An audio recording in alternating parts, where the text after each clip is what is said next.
an amount necessary or sufficient to have a significant effect or to achieve a result. This is critical mass.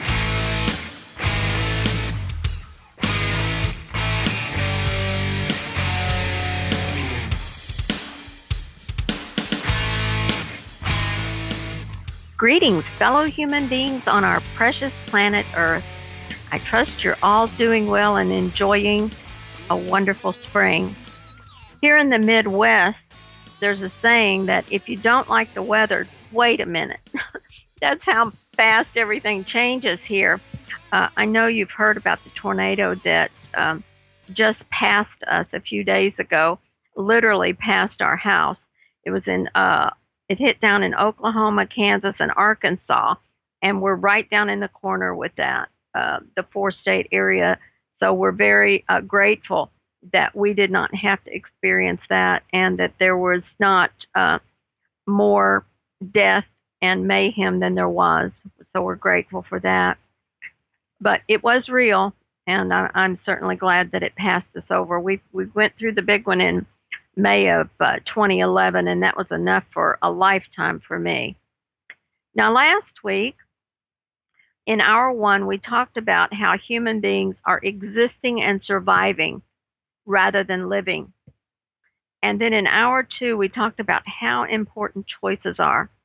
And you know, choices are the key to developing and maturing. We absolutely must make good choices and live out those choices and gain understanding and wisdom from that. So that's what we did last week. Now, this week, in the first hour, we're going to talk about transhumanism, what it really is, and how we're being moved into it. And then in the second hour, we may have to finish up with the transhumanism. And I rarely talk about things like this, but I saw news items about a statue of Baphomet that the Church of Satan wants to put up in the Oklahoma Capitol building. And so I'm going to have to talk about that a little bit. So that'll be in the second hour. So I hope that piques your interest a little bit and you're ready to go with our show today. Transhumanism. Why? Why is there transhumanism? Well, the opposition, and you know that if you've ever heard my work, you know that I lump everything that is against organic biological life into that one heading. And everything goes under it. Satanism, the powers that be, the Illuminati, the left-right paradigm, everything that is against nature, everything that is against organic life is the opposition in my book. And of course, it can be broken down, and we'll do some of that today. The opposition has tried to merge with humanity and has failed. Now, we know about some of that. I haven't talked about it on my shows yet. I do know about it intimately, and it has not worked. The machine, and I say that the opposition at the very top is not organic. It is machine-like. So I call it a machine. And the machine tried in many ways to merge with human beings because it assimilates everything, and it wants to assimilate our spirit and our nature, and it can't do it. It's tried. It cannot do it. It will not happen. And of course, there are stories and there are belief systems which have a lie in the middle of it, remember? The word belief, lie in the middle. That's a clue. The belief system that we have been genetically manipulated and we have parents other than our creators. And that's so that they can use it later. That story is there, just like the religions have their story mapped out so that when we get to this point where we are now, this crisis point, this critical mass point, where we must make a decision either to grow up and mature or stay the way we are, which will cause us to become extinct. Literally, the human race is on the verge of development and moving into our potential, or staying where we are now, not changing anything, and we will become extinct very shortly, too. So that's why the opposition wants us to choose to become machines, to give up our humanity and become machines. And we have had to be dumbed down in all of our systems in order for that sentence not to be such an insult that it's laughable. It isn't laughable. People are doing it every day. As we'll see as we unfold this show today, we'll see how people are actually doing that already in preparation for becoming a machine. And I say now, and I have said all my life, I am not a machine. I am a human being, and I always will be. And my value is in the fact that I am an individual created with purpose and for a purpose. And I am fulfilling my purpose as we speak. Now, the huge plot for the opposition is to coerce humanity to choose to be machines, since their programs to merge with humanity failed. Now, there has to be layer upon layer of lies in order to try to convince us to give up our amazing humanity and to give up our true nature to become machine. And our uniqueness is gone if we become a machine, and we run programs. We don't live, we run programs. Think about that. And you know, even though it is absurd to think of this, all these lies are almost always accepted by human beings. And this plot has a horrific end for us as humanity. It is the extinction of humanity. The opposition in all its forms is psychopathic. If the machine cannot be human or assimilate humanity, then it will destroy it. And in the destruction, we'll gain lots of fun and pleasure. Psychopathic. Oh, yes, they all are psychopaths. Take a look. That's why it's so important for us to study and to learn what a psychopath is. And there is no correcting a psychopath. That insanity is not curable. So when we recognize it, build a wall between you and it and them, and no more. Don't try to talk with them. Don't try to coerce them or cajole them or work with them in any way.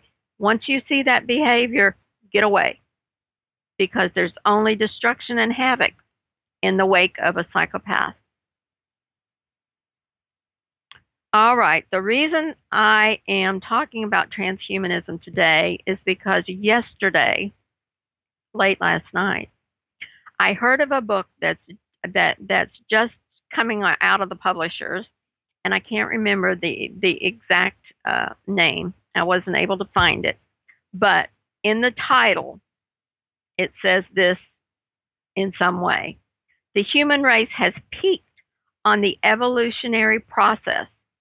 Now, in order to expand, humanity must merge with machines. Oh, brother, did that light a fire under me? That is one of the huge lies. We have not begun to develop and mature in our humanity. We're not at the end of anything. We haven't begun yet. But the lies that come down from the toxic media and come down from all the authority figures and the educated people that we have been programmed to accept as having some ability to know things that we don't know. We damn well better take our power back right now and refuse any authority. How could anyone have authority over me? I know what I need more than anyone else. And if I don't, I should find out what it is inside myself, not from someone outside. If they're not in their true nature, whatever direction they give me is going to be opposite my true nature. So it's a horrific system, and it's all detailed from the opposition, from the top down, from this machine that wants to assimilate the human race and cannot. It's been tried for thousands of years. They cannot assimilate humanity. So what are they going to do? Their whole program is to coerce human beings to give up their amazing human nature to become a machine and just run programs, just exist. The trauma-based programs has helped human beings stay infantile, to be easily pacified and controlled. And you know that's true. Anybody that is taking care of children knows that you can hand a rattle or a little toy to a child, that same toy, 1,000,000 times, and it will always work. It may not last long, so you have to have several of them, but it will work.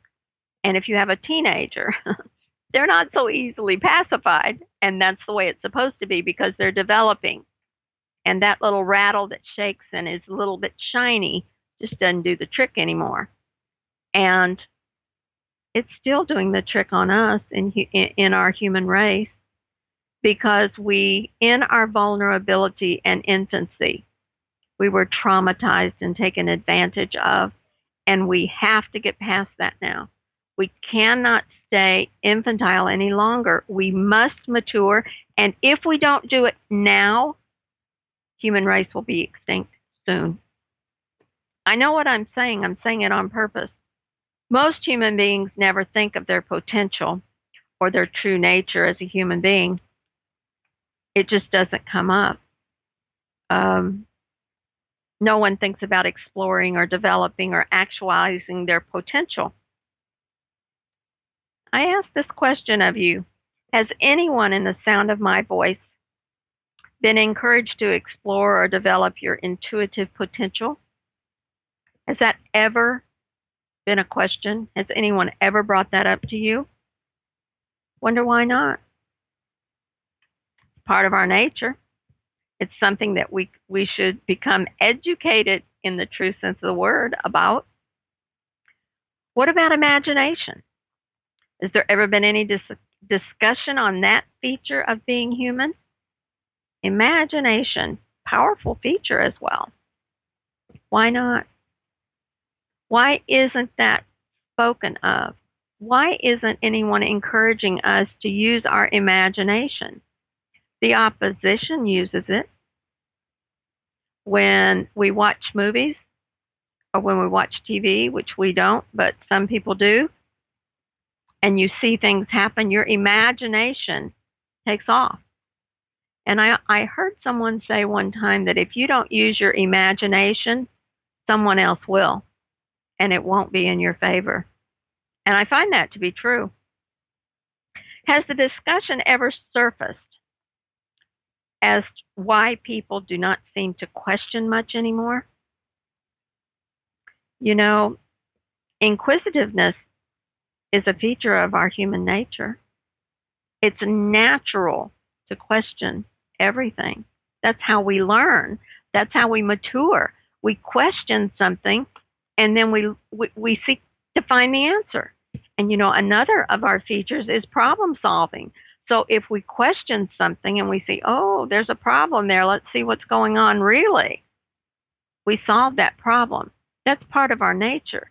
But we're kept away from who we truly are. Why? Why is this? Because it's easy to control and pacify an infant. An infant doesn't have much life experience.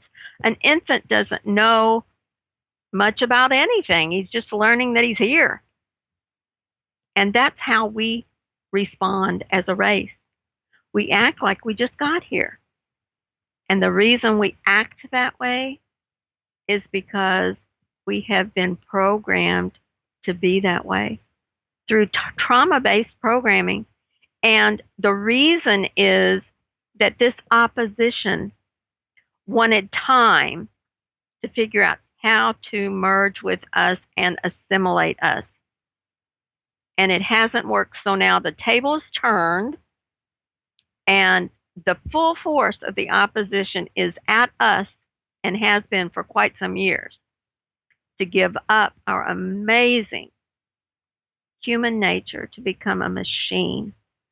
Can you imagine someone saying, well, would you like to be a vacuum sweeper? Wouldn't that be better than being a human being? And you'd think, my God, where did they come from? What's wrong with them? This is the same thing. Machines only do what they're programmed. And who is it doing the programming? Can't be anybody that's doing anything good for us, or they wouldn't be programming us. They know that we are so much more advanced than a program. We're multidimensional beings. This has been done on purpose. We need to see it and recognize it for what it is and break it. Break the power it has by us recognizing it and putting the brakes on it. All right, so the lie now is that we have maxed out our potential. We have peaked in the evolutionary scale. Have you ever heard such a lie? Boy, it fired me up. We haven't even begun to unfold and to develop who and what we are as amazing human beings and take our place in the natural order. And there is a natural order, and it's a perfect place to unfold and develop into who and what we are as human beings. Many years ago, and when I say many, it may have been 20, may have been 15, I saw this transhumanism as we're seeing it right now coming. I saw it coming. I developed talks and workshops on remembering who and what we are and reordering our lives after we know who and what we are, because things will be different then. We'll make different choices, and then we can recreate our world and our future. That was a series of talks and workshops I did a few years ago. It really didn't catch on much because it wasn't entertaining, and it wasn't a shiny little rattle with little baubles on it. It wasn't a pacifier encouraging people to stay infantile and just wait for the savior that's to come in the form of a Messiah or in the form of our alien relatives. It wasn't any of that. That series of talks and workshops said, go within. Go within. Throw everything outside you away. All the belief systems, all the lies that are blocking you from looking at your true self. Throw them away. You can always bring them back if you want to later, but get rid of them for now so you can look at your true nature. It didn't catch on because people want to stay infantile. It's insane. It absolutely is a type of insanity. Every child wants to grow up and become an adult. As a matter of fact, one of the favorite sayings of parents is, you're growing too fast. You're trying to grow up too fast. Be a child a little longer. Because that parent understands how harsh life can be if you don't have a good foundation of learning to make choices in a safe place. That's what families are about. I know they've been attacked, and that's another show, but families are supposed to be safe places for maturing, for developing into your potential as a human being. And when you make mistakes and you don't choose correctly because you don't have experience and you don't know how to gather criteria from which to make a good choice, your family's there to fix it, to heal you and to heal whatever happens, to fix that. That is where we are now. We have got to mature. We cannot expect someone else to make our choices and it to turn out well. You know, my call for maturity comes with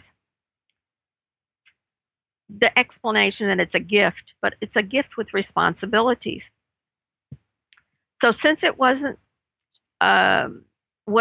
entertaining and it wasn't just this new age mumbo jumbo about somebody else coming to fix it, it was saying look at yourself and grow yourself, develop yourself. It really wasn't accepted well, and I just stopped about a year and a half ago. And now I'm at it again because I know the energy is here to encourage us to develop, and it's encouraging us to mature, and we can do it much more quickly at this point than we could have at earlier times. I was shining the light on the fact that choices are the gears that move us into maturity. Choices are so important, and yet look at all the blocks that have been put in our way having to do with making choices. Oh, just let the authority figures make that choice for you. They studied that. You haven't. Just let them do that. You do something else. Or, no, you don't need to have your own way of educating. You just go to our system. You go to our education system, and we'll program you the right way. Choices, people. Choices are the key to our maturation. We are not at the end of our potential. We haven't yet begun. And understanding that choices are the gears that move us into maturity is a key. When we make a choice after gathering criteria from different vantage points, I often talk about linear thinking and spiral thinking. And choices made with correct criteria allow us to live and experience that choice and learn from it. And when we learn from it, we can look back and understand what happened and what we would do differently or the same in a similar situation. And then once we get to that point, we can learn from inside ourselves how, when, where, and with whom to apply that information that we have just gained through experience and living it. And once we gain wisdom, that's maturity. So can you see why they've taken our choices from us and convinced us that it was just too much trouble for us to make our choices when the medical system can make our choices about our bodies, our physical bodies, and the religious systems can make the choices for our spiritual, because they use religious and spiritual interchangeably and they are opposites. But again, we're talking about the opposition here. Just let these systems make your choices for you, and you just do something else. And that something else is what? It's giving up our life to live in a virtual world, which we're going to talk about in just a minute. So the opposition is coercing humanity to give up our true nature and go against the very survival mechanisms that are in every atom of our being. And when I say every atom of our being, I mean in our energy body, our mental, spiritual, emotional, and physical bodies. In every atom of each of those members or bodies is a survival mechanism. And to give up our true nature is to go against survival. But we're not paying attention. We're not seeing that it is extinction if we choose to be a machine. It's the end of humanity.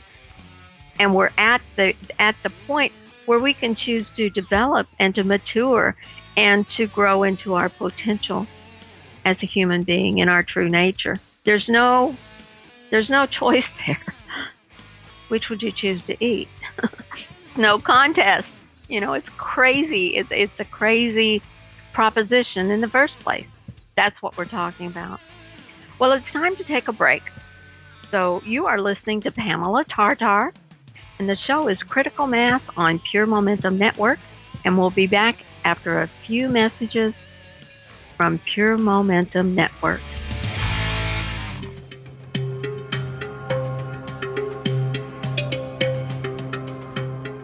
Welcome, everyone. I'm Deborah Taveras of StopTheCrime.net, and I welcome you to Stop the Crime on the Pure Momentum Network.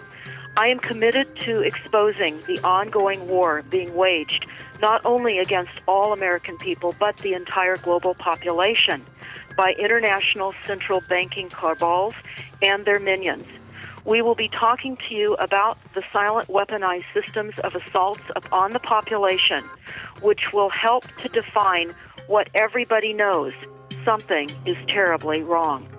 The corporate banking system has created the illusion that we have a legitimate government, and we do not. This corporate structure has gradually taken control of our country's economy, legal system, intelligence, military, scientific, and political operations. Only by understanding your reality will you be able to engage in solutions, and there are solutions. And we must engage. We must help others. We must live in right conduct and not be afraid. Visit us on the Pure Momentum Network and StopTheCrime.net. Hello, everyone. This is Sophia Smallstorm inviting you to listen and share with me on Pure Momentum Network, my show called Speed of Light. We are way too bogged down by darkness, heavy energy, and a sense of futility. We need to move into literally a new kind of momentum. Knowledge is one way to do this, and with knowledge comes freedom from the oppressive state of knowing nothing, which some people think is actually bliss. In my journey, exploring so many subjects and expanding my awareness of all that's going on, I have met amazing, wonderful, fascinating people. These are the people, researchers, many of them, that I want you to meet. They have taught me how to really see, and we have exchanged those ways of seeing together. I think this is really about coming together, how we come together in knowing each other and giving our friendship and support. Pure Momentum is a very different opportunity for me. It's just an inner feeling I have, and I'd like you to be a part of it.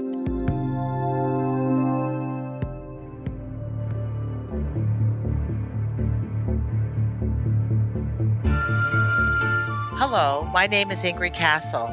I host Immunize Wisely here on Pure Momentum Network. You are invited to join me and my guest as we discuss relatively unknown vaccine history, science, and related issues.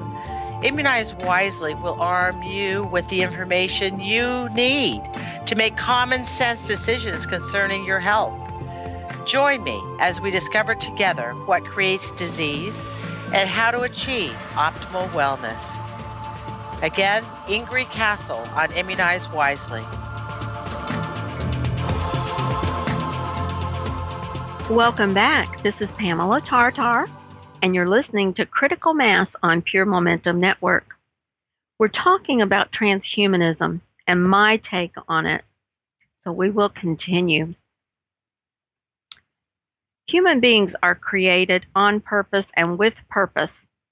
We're multifaceted, interdimensional beings with amazing potential. We can question, we can problem solve, we have intuition, we have imagination, we have visualization, and we can make choices. All of these things are part of our true nature.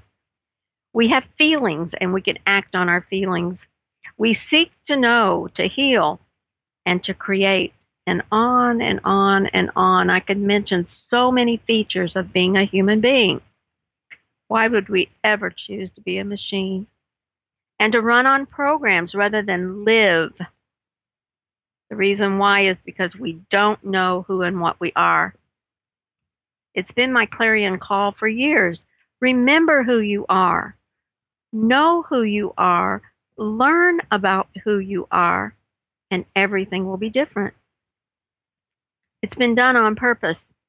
And the reason is that since we cannot be assimilated, our destruction is planned. And we're being used as the resource and the fuel to push this plan forward.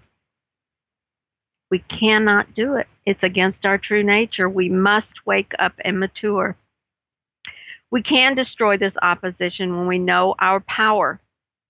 Once we see that the program that's running about authority figures and giving our choices over to someone else, and then we have to exist and survive through those choices, and they're becoming painful now, really painful, these choices. They've always been painful, but they're adding up and they're coming so much closer to home for everyone now. So we can see it. We can see what these programs are doing to us. We need to take our power back, literally. And how do we do that? Because we've been saying take our power back for many, many years. We take it back by taking our choices back. Our choices are the gears that move us through life experience, where we can learn and we can gain understanding and wisdom and mature. We can pull our energy from these systems. We have the power to do that. We have the power to do that. And I love to use the TSA because I hate them. I hate the whole system. When a few years back, I don't know whether it was 2 or 3 years ago, there was a strike planned that during the busiest season, during the Thanksgiving holiday, the busiest flight season, people were going to opt out so that they would have to be everyone. They would just back the lines up to everyone wanted to be, I can't even think of what you call it now, but hand searched, raped, I call it, rather than go through the radiation chamber and get through quickly. And you know what they did? They just removed all the machines for 7 to 10 days. So it did work. You know, we have the power. Our striking does stop things. It stops the gears that were moving in that direction by those horrible systems. We're the fuel for those systems. We don't know our power, so we can't use our power. We have got to know it. We have to know our power. It's like if I need a butcher knife to chop up some vegetables, but I don't know that I have a butcher knife, then I can't use that butcher knife because I don't know I have one. And that's the way it is with our power. And I'm telling you, we've got to look at this for what it is. Being a machine is not something that you can be partial machine and partial human. That's one of the lies. You're either a machine or you're a human being. You cannot be a mixture of both. It's already been tried and it does not work. It's like you can't be a bit pregnant. You either are or you're not. Well, you're either a machine or you're a human being. That's something we need to really get in our heads because the propaganda machine is in full force right now. That, oh, we need this. We need to be more. We need to be better. We need to be expanding. Well, we do, but we need to do that within ourselves, not outside of ourselves. And we haven't even begun to do it yet. Don't buy these lies, folks. Do not buy it. It is the end of us if we do. Of course, one of the big things that you'll hear certain people talk about is that we're going to live forever. If we merge with machines, we're going to live forever. Well, we're going to live forever anyway without the machine. We're a created being, and we never, ever die. We don't die. The whole business about death is a lie. We change forms. We don't die. Everyone knows that. I mean, a tree doesn't die. It changes its form and it goes back into the soil. Anything organic simply changes form. It doesn't die. That's the biggest lie we have being thrown at us forever, is the lie about death. And I'll tell you, having been with people when they pass over, this fear of death is very real. And of course, all the systems support that fear because it gives them their power. And I could tell you stories about the fear that grips a person when they are facing the end of one type of life and moving on to the next type of life, or going through the doorway, as some people call it, or becoming something on a different dimension. But it isn't the end. You know, we've been pushed into a culture of death for some time.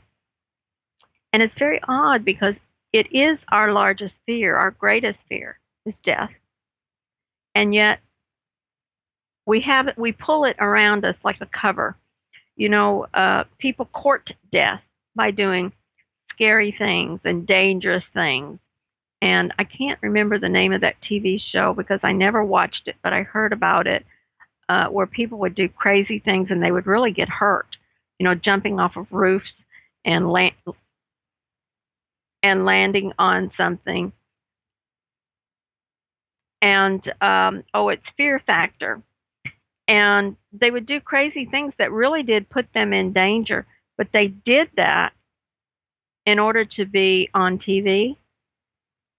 Courting death, that's insane when it's our greatest fear. And that fear allows us to be controlled. They use that fear a lot. And you know, I teach often that we must know our strengths for sure, but we must know our weaknesses because that's where the opposition will attack us. They're predators. So they're going to look at the weakest one and catch that person in their weakest point. And it's a fact. I mean, I can give you many, many examples of that. When I get very ill, the opposition attacks, and I expect it because they're cowards and they are predators. So they're gonna pick on us when we're weak. Okay, so this culture of death and this fear of death, we need to face it and deal with it and mature about it. We are not beings that have to deal with death. That is a lie. We change forms. That's it. And there are many parts of us. So our physical body is one part of us. And when that part of us doesn't work any longer, then we go to another dimension where we don't need our physical body. And I know this is true. I've been there, and many other people have as well. This is something that you can seek out and know from within you whether or not it's true. I know it's much easier just to go with the religion and the belief systems. That's easy to do, but it's a lie. So what if it's easy if it's a lie? And that gives the opposition control over us when they know where our fears are, and they can push that button at any time, the fear of death. We advertise death in our jewelry and in our clothing. We advertise death. Now, we wear death symbols, you know, the skull and the bones, and it's on trucks, it's on cars, it's on your shirts and your pants and your jackets and purses. I could not believe a $1,200 handbag had a skull and bones on it with beautiful glass beads and whatnot. I mean, give me a break. I'm going to carry around an expensive handbag and advertise death? I'm all about life. I'm an organic being. Why would I want to advertise for death and pay big bucks to do it? All of this opposition is insane. We've got to see it.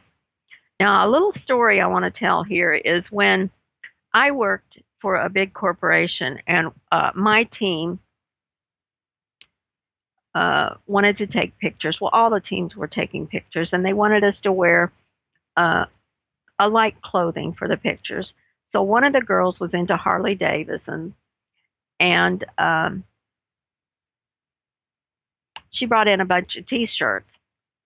And the one they handed me had Skull and Bones on it. And I said, I can't wear that. And they said, it's just for a picture. Come on. I said, oh, no, I'm life. I don't advertise for death. There's no way I'm wearing that shirt. And they kept thinking they could talk me into it because it was just for 10 minutes, just to stand there and get our picture taken, and that's it. I said, oh, no, that won't even touch my body. I am about life. And, at the time I was very ill, but I'm still about life. I'm an organic being, and I will not advertise for death. And that's what they've got us doing. We, instead of unfolding into more of our life and understanding who and what we are as organic, biological life and how amazing it is, we've been coerced into advertising and wearing and displaying proudly and paying money for the privilege to advertise death. Insanity, right? It is. It absolutely is insane. And we need to make different choices and change and see what we're doing. Just because that's the fad now doesn't mean that that's something you should do. Look at it. See what's behind it, what it means. We give our power to many, many things because we don't understand what our power is. So moving us away from our amazing life and toward being a machine is this whole virtual concept. Accepting the virtual things, all of it, and rejecting life. Just to say the words makes me crazy. Virtuality, or the virtual world, is something that's not real. It's not actual, and it's not authentic. It's an imitation. Good Lord. Have you ever had imitation crab? Oh, what an insult to the palate. Have you ever had imitation flavoring, like imitation vanilla?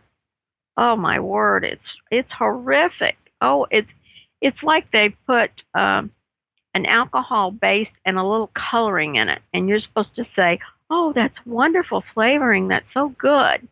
It's not good. It's awful. It isn't anywhere near what the real vanilla flavoring is. It's imitation. Why would we fall for that? Why would I want to be in a virtual world rather than being in a real world? Do you know, and I'm sure you do, but I'm going to bring it forward in your thinking, that there's not just games, virtual games, where you kill people and do all kinds of things against your true nature, but there's a virtual life that we're being pushed into. Well, it's not a life, but they're calling it a life.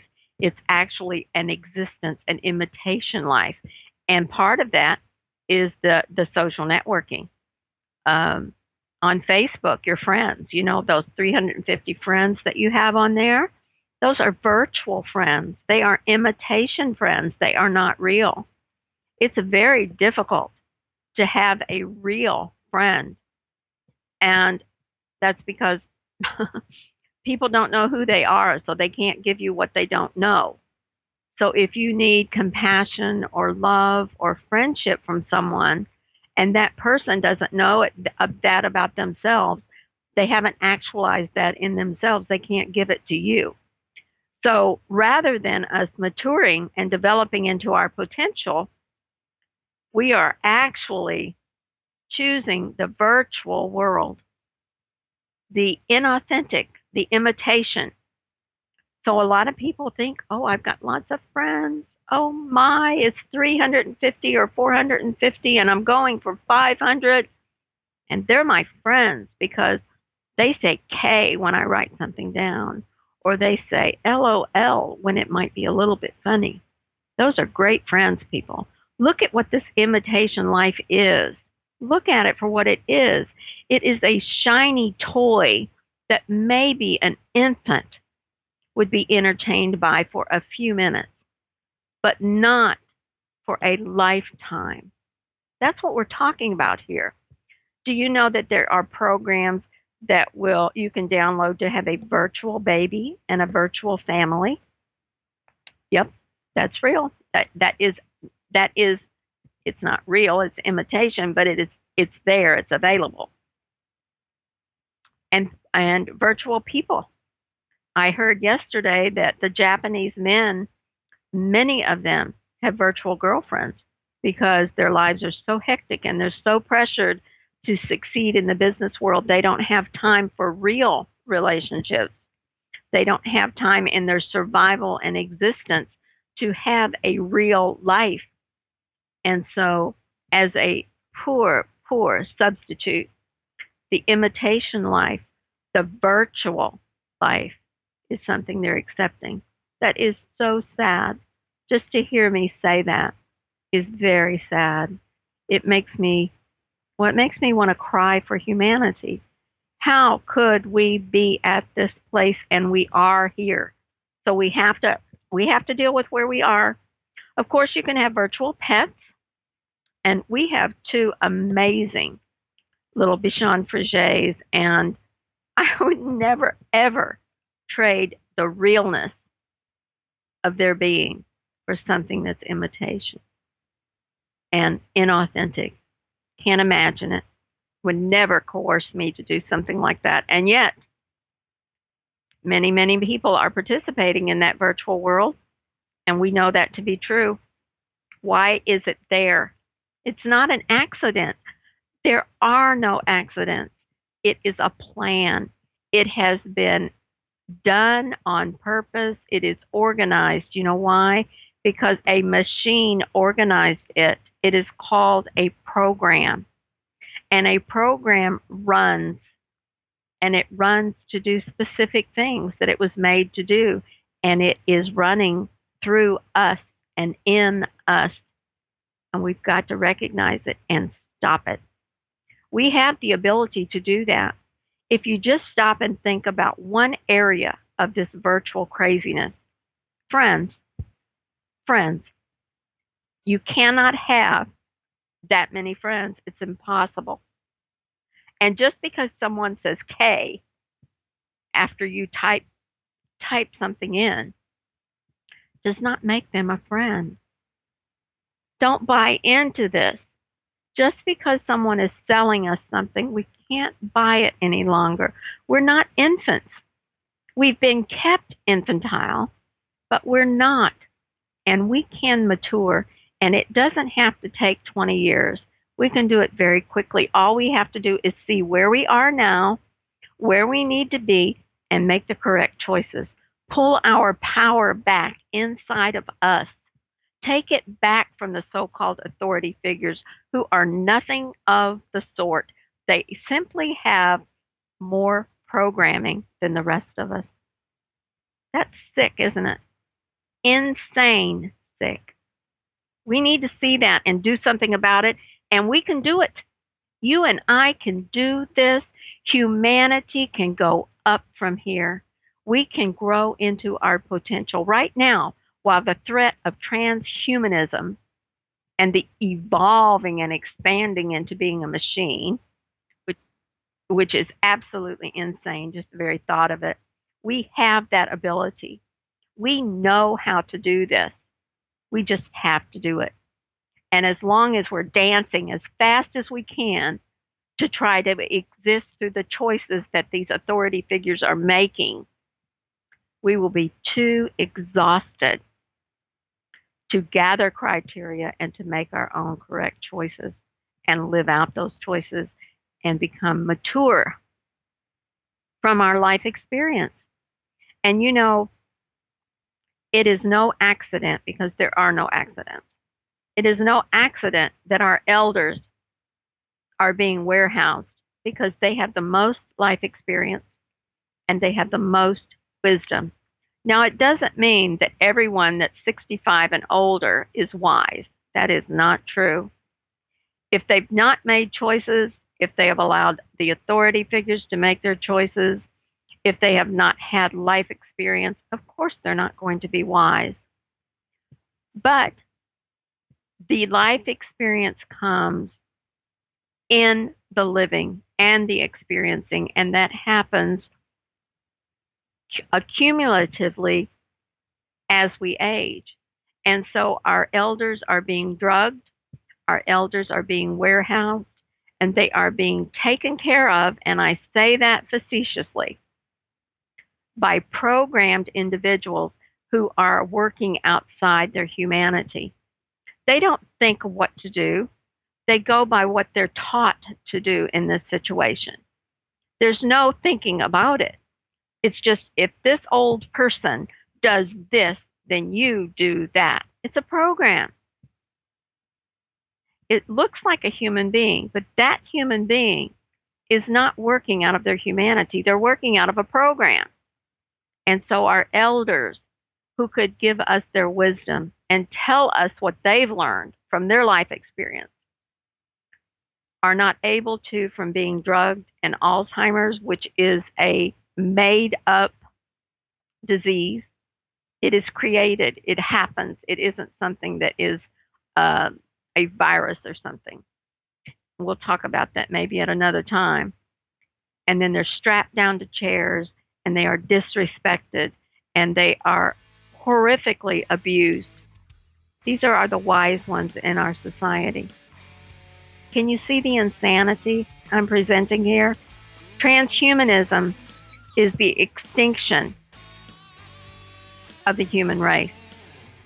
We're going to continue this in the second hour, and we're also going to talk about the Baphomet statue that the Church of Satan is trying to get up in the Capitol in Oklahoma. So we've got an exciting hour coming up.